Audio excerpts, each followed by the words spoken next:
Cast all your anxiety on Him because He cares for you. Marami anxieties ang tao. May mga emotional anxieties, broken dreams, maraming mga broken relationships, broken wallets, mga bank account na account lang. Hindi na uubos ang pinoproblema ng tao. Nag-iiba-iba lang. But one thing is sure, there is one and the same God. Noon, ngayon, at bukas.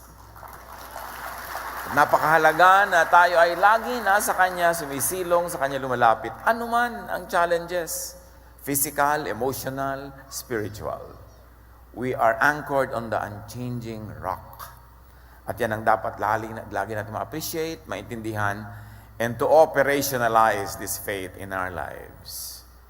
Give them all to Jesus.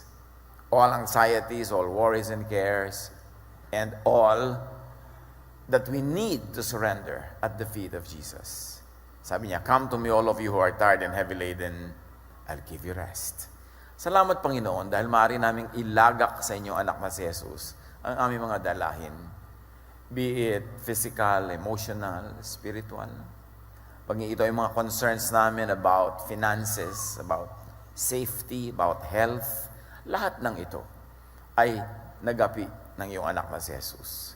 Turuan niyo kami, Panginoon, na ang aming pagtitiwala, ang aming pananalig, mag-translate into very practical and very fruitful daily activities.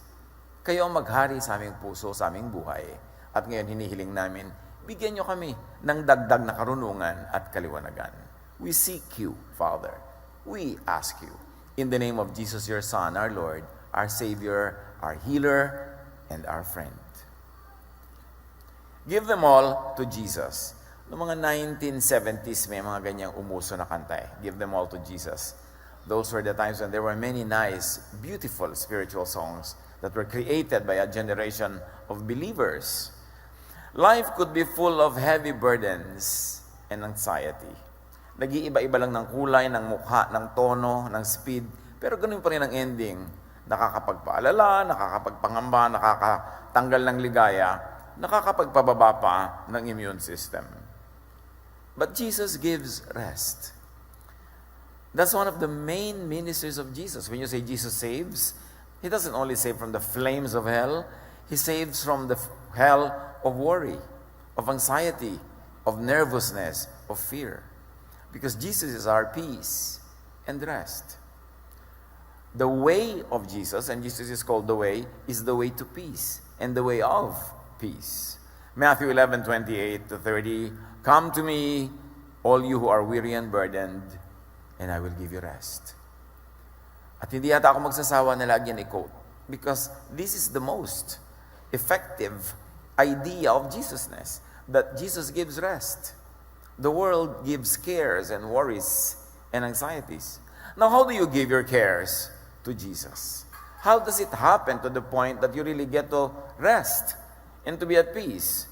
First of all, think of Jesus and His love, His goodness, and His kindness. Think of that. Think of the character, the intention, and the actions of Jesus. At lahat ng ginawa niya para pagalingin ang may sakit, para payapain ang mga natatakot, para pagkasunduin ang mga magkakagalit, para patahimikin ang kalooban. Ito ang pag-isipan. Marami tayong pwedeng isipin. Kung anong iniisip mo, yun ang makaka-apekto sa iyong blood pressure, yun ang makaka-apekto sa iyong kalusugan. So think of Jesus. Think of the Jesus way. John 8:12, when Jesus spoke again to the people, He said, "I am the light of the world. Whoever follows me will never walk in darkness, but will have the light of life." Now, darkness here doesn't only mean sinful living or immorality or all those kinds of dark deeds that people associate with darkness. But this is about any darkness. And Jesus says, "Follow me and you will never walk in any form of darkness. You will never walk under any concept of darkness." So think of Jesus correctly, and you will not walk in the darkness of mind, in the darkness of heart and emotion. Think of Jesus constantly, and you will never walk in sadness, in worry, anxiety, fear, and despair. Kaya dapat isipin lagi si Jesus. Isipin ang mga sinasabi niya. Isipin ang kanyang mga ginawa. Palitan ang lahat ng mga isipin na negative lang naman ang effect sa ating buhay. Romans 8:38-39. For I am convinced that nothing will be able to separate us from the love of God that is in Christ Jesus our Lord. Meaning, neither death nor life, extreme na yan. Angels nor demons, the present nor the future, nor any powers, neither height nor depth, nor anything else in all creation will be able to separate us from the love of God that is in Christ Jesus our Lord. Nothing. Pag inobserve natin yan at inabsorb natin yan, sabi, nothing can separate you from the love of God through Jesus. Not a broken or a failed relationship. Not a failed business. Not failing health. Not separation of people. No germ, no virus, no disease can separate you from the love of God. Pag yun inintindi natin, isinaloob, yung pa lang, magbibigay na sa atin ng liwanag, ng lakas ng loob, at mahalaga sa tao, lakas ng loob. Kaya yung meron tayong napaka-highly developed concept of loob. Pag dumadating ang problema, may magsasabi sa iyo na very concerned, lakasan mo ang loob mo. Bakit nila sinasabi yun? Kasi pag malakas ang loob natin, nagwawagi tayo sa lahat ng mga attacks from the outside. Ganon din sa kalusugan, marami mga nagtatao, how do you protect yourself from all of these viruses, from all of these germs? Well, you could wear a mask, you could disinfect your hands, you could stay away from many people, but really, the most powerful protection is a very, very healthy immune system. Kahit saan, sa elevator, sa escalator, whenever there are crowds and people breathe, they exhale, you inhale what they exhale. Actually, ang dami nating nahihinga ng mga kung ano-ano mikrobyo. Hindi lang tumatalab lahat kasi meron tayong panglaban na nasa loob. So pag malakas yung loob mo, hindi lang emotionally, kundi this time, physically, yung health mo, yung immune system mo, hindi ka tatablan. Pero syempre, do not tempt nature. Kahit malakas pa yung resistensya mo dyan, very healthy ka, umiwas ka pa rin, disinfect your hands, try to wear a mask when you are sick or when you are surrounded by people who might be sick, and observe hygiene. Pero ang pinakamahalaga talaga, malakas ang katawan mo. That's why people who are very advanced and evolved in their medical practice will tell you the best medicine is really good health. Na matulog kang ng mahaba, masarap, mahimbing, kasi yung tulog, nagpapalakas ng resistensya mo. Kumain ka na masarap, masustansya. Huwag mong pag-iisipin ng problema mo kasi hindi rin naman nasosolve. Hayaan mo siya. Mag-relax ka, kasi pag relax ka, nakapahinga ka, nakakain ka, nakatulog ka, mahimbing, tumatalino ka. Naiisip mo yung solusyon sa iyong mga problema, kasi lagi ka lang magbukmok, lagi ka lang malungkot. Ang malungkot na tao, bumababa ang kanyang immune system, madali siya magkasakit. Mahirap daw magkasakit na masaya. Liban na lang talagang kumakain ka ng mikrobyo.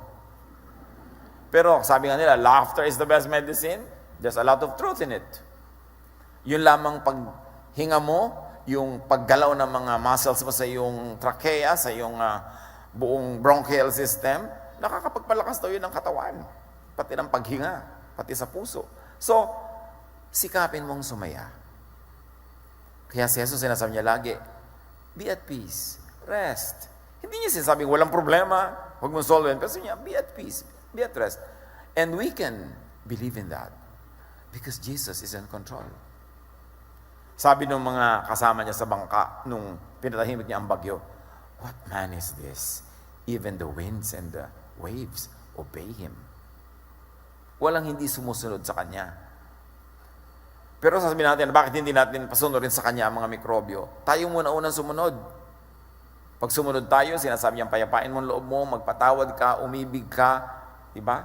Pati yung kanyang mga disciples na pagod na sa pagme-minister, sabi niya, alis muna kayo dyan, pupunta tayo sa isang nakahiwalay na lugar, magpahinga kayo, kumain kayo. Yun ang pagsunod kay Jesus. Hindi lang yung pagsunod sa mga gawain ng kabanalan, pati yung paggawa rin ng mga mabuti sa iyong katawan, pagsunod din yung kay Jesus. Kaya marami mga payo sa Bible how to be healthy. Marami ngayong mga concern, how do I keep myself, protected? Sumunod ka kay Jesus. Patahimikin mo ang iyong loob, alisin mo yung mga fears and anxieties, but also do what is practical. Take care of your health. At yan ang magpo-protect sa iyo. Walang anumang bagay in creation that can separate us from the love of God. Only your thought. Pag nilagot mo sa iyong isip, yung connection mo sa Diyos, pag inihiwalay mo siya sa iyong mga iniisip, at ang inuna mo ay yung mga ibang nagpapatakot sa iyo, mawawalay ka nga. So, nasa sayo rin. Kaya dapat bantayan ang ating isip. Dahil ang isip na nag-aalala, natatakot, nagwo-worry, is the devil's workshop. Lalong tumatalab sa atin yung mga ayaw natin pagka hindi tayo nakapahinga. Christ lives in us. That's what scriptures say. The Holy Spirit lives in you. We are the temple of the living God. The kingdom is in you. All that, pagka inabsorb mo yun, the kingdom is in me. Therefore, I have all the power, I have all the energy, I have all the capacity to keep this kingdom intact. I am the temple of the Holy Spirit. Therefore, I have the responsibility and the privilege and the power to keep this temple clean.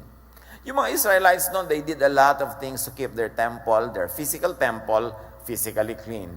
But we know that the real temple of God is the believer's heart.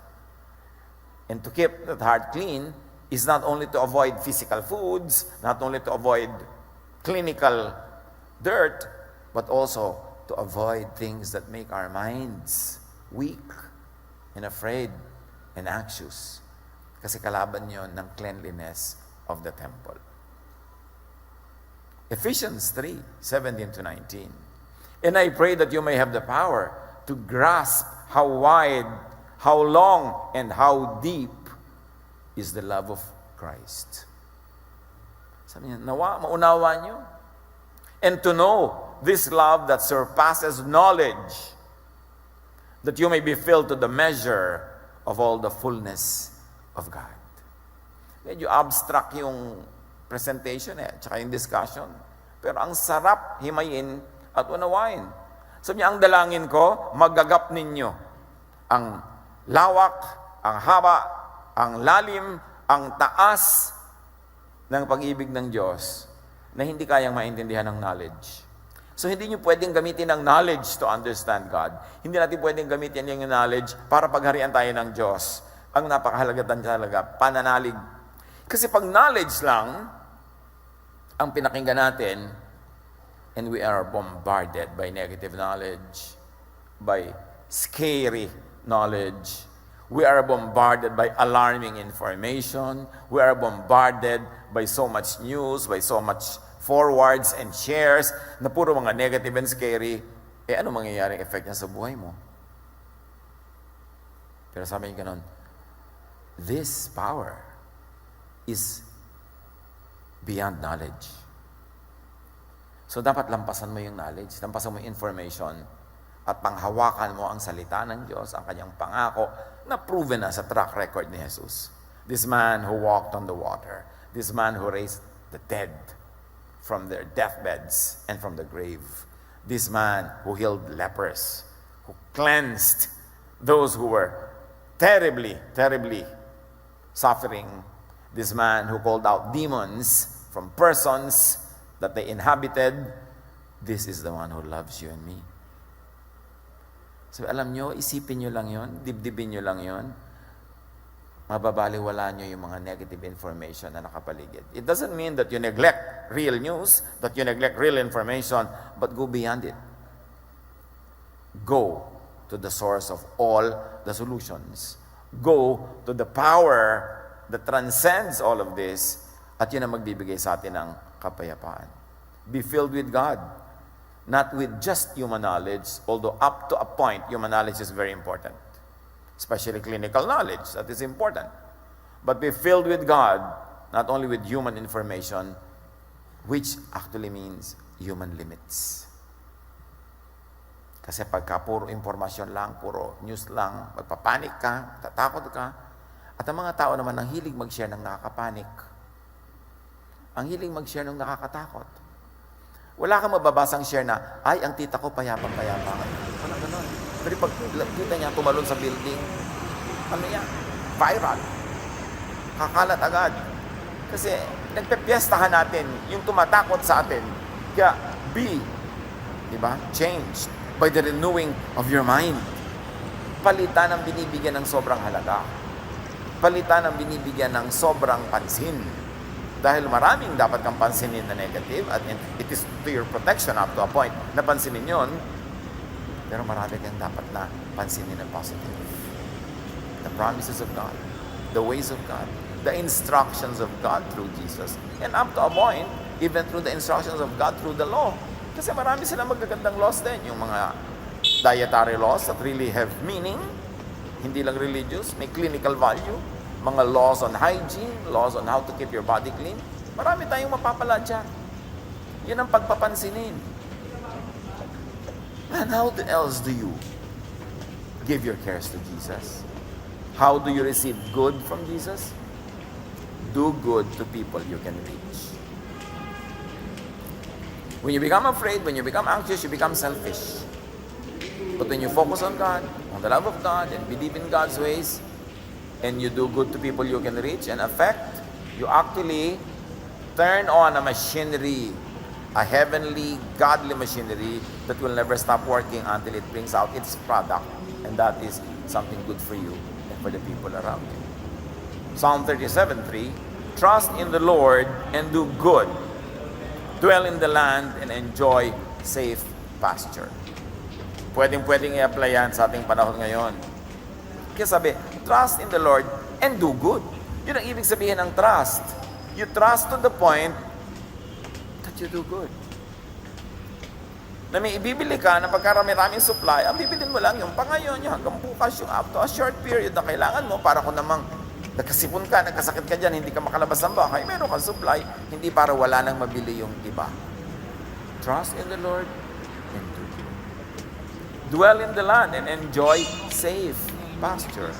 So trust God enough to do good to people. Not naman yung sobrang good na niyakap mo na lahat yung inuubo. Hindi ganun. Dapat do good in a safe way kasi may clinical way to remain safe and still do good. Trust that God knows the situation, that God wills to love and will help, and that God can love and deliver through you. That you become a part of God's solution. That you are not part of the problem. And even if you became part of the problem, especially hindi mo naman hinanap, dumating lang, then all the others will become a part of the solution for you.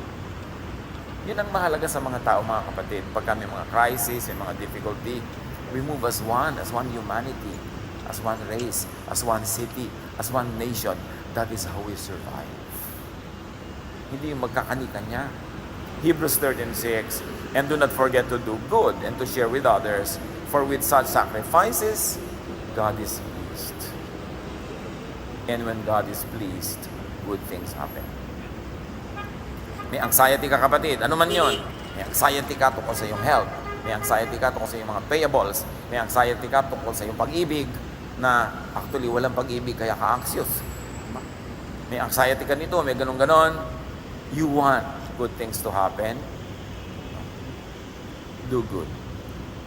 Do not forget to do good and share with others. For with such sacrifices, God is pleased. And when God is pleased, good things happen. And the best way to reverse a bad situation is to do good. Mga anak ng Diyos, may bad situation na nangyayari. How do you reverse it? You do what is good. At yung ginagawa ng isang tao lang, nakaka-inspire ng ibang tao dahil sila naaalala rin nila nung nagiging asal hayop na sila, nakita kanilang asal tao, asal Jesus, maalala nilang tao rin sila at maalala nilang anak din sila ni Jesus, and then bibitawan nila yung kanilang masamang asal at babalikan nila yung kanilang pagkatao. If you inspire other people to dig deep into their humanity, especially in difficult times, you actually change the world for the good, for the better. At yan tayo, we are the light of the world. Tayo ang mga mumunting ilaw ni Jesus, na kung saan madilim, magkakaroon tayo ng silbi. Sa ganito mga panahon na may challenge, hindi lang sa ating bansa, sa buong mundo, ang iniisip mo dapat, anak ng Diyos, how can I be God's little light in my corner of the world? How can I reverse a bad thing by doing the good thing? How can I trust God enough to the point that in spite of everything, I still do good? Dahil pag nangyayari yun, it begins an automatic, natural occurrence that the beautiful will of God happens. May participation tayo dyan. You've got to reverse a negative direction by stopping in joining it, and then by reversing your own walk, and then all the others will be inspired. Matthew 25:31-40, hali kayo, yung lagi natin pinag-uusapan, nagantimpala sa mga anak ng Diyos. Hali kayo mga pinagpala ng aking Ama, pumasok kayo at tanggapin ang kahariang inihanda para sa inyo mula pa ng likhain ng daigdig. So anong inihanda para sa atin? Ang kaharian. Ang inihanda ay paraiso. Ang inihanda ay langit. Ang inihanda ay gantimpala. Yun ang nakahanda para sa atin. Isipin mo lang yun, doon ka pupunta eh. Ba't ka liliko? Ba't ka magpapagulo? Yun ang inihanda at doon ka patungo. At bakit daw makakapunta doon? Sapagkat ako'y naghihirap, nagdurusa at nangangailangan. Ako'y nagugutom at ako'y iyong pinakain. Ako'y nauuhaw at ako'y iyong pinainom. Ako'y isang dayuhan at iyong pinatuloy. Hubad at iyong dinamitan. Nagkasakit at iyong dinalaw. Nabilanggo at iyong pinuntahan. But of course, we can apply it now, and we can apply it to many other cases because the Word of God is so universal that it can be applied in any reality on the ground. Pag tiningnan mo lang how to connect it. Pero di ba, i-apply natin yan. Sabi niya, hali kayo, yung inihandang gantimpala sa iyo, nung paman, bago nilikha ang daigdig, enjoyin nyo. Bakit po? Sapagkat ako'y nagugutom at yung pinakain. So pag may nagugutom, may crisis, ang isipin mo magpakain, hindi yung agawan sila. Pag hindi ikaw ang gutom, dapat ikaw magpakain. Pag hindi ikaw ang pasyente, dapat ikaw ang tumulong. Hindi ikaw ang naputok ka ng bulkan, dapat magpadala ka ng tulong. Diyan dapat ina-apply. You take all clinical precautions, you take all precautions known to science, but you care for the sick. You feed the hungry. You give drink to the thirsty. You clothe the naked. Tandaan ninyo, sabi niya, nang gawin ninyo ito sa pinakahamak sa mga kapatid kong ito, sa akin ninyo ito ginawa. So mga kapatid, kailan natin i-apply si Jesus? These are the moments when the lights of Jesus must shine. That you trust God enough to do good, not to do bad, not to do selfish acts. At para nang sinabi ni Jesus, ako ang magsusukli sa lahat ng yan. Maging sensitive tayo mga kapatid. Maraming tao nagdurusa. Nang sinabi ni Jesus, pag ginawa nyo ang lahat ng ito sa pinakahamak, aariin kong sa akin nyo ginawa.